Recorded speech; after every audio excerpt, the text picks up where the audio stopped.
Welcome to our channel. Today we how to connect Ecobee thermostat to SmartThings, beginner guide step by step clearly. To connect your Ecobee thermostat to SmartThings, start by ensuring your Ecobee device is set up and connected to your Wi-Fi network. Next, open the SmartThings app on your smartphone. If you don't have the SmartThings app, download it from the App Store or Google Play.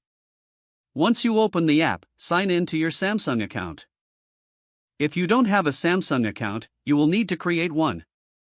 After logging in, tap on the Devices tab at the bottom of the screen. Look for the plus icon in the top right corner of the Devices page. Tap on it to add a new device. Select Add Device and then scroll down to find Ecobee. Choose Ecobee from the list of device options. Next, tap on Connect. You will be prompted to sign in to your Ecobee account. Enter your Ecobee credentials and tap Sign In.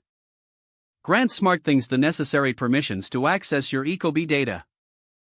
Once your Ecobee account is connected, choose the thermostat you want to add. Confirm the addition of your thermostat to SmartThings. Now, your Ecobee thermostat should appear in your SmartThings device list. To test the connection, tap on the thermostat icon. Adjust the temperature settings to ensure SmartThings is communicating with your Ecobee.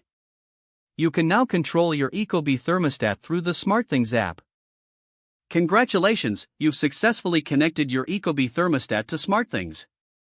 If the page does not load, refresh the browser or try again in a private or incognito window. Make sure you are using the correct email address, then retype it carefully to avoid small typos.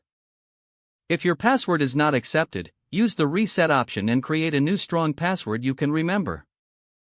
Check your spam folder for verification or security emails, then complete any requested confirmation steps.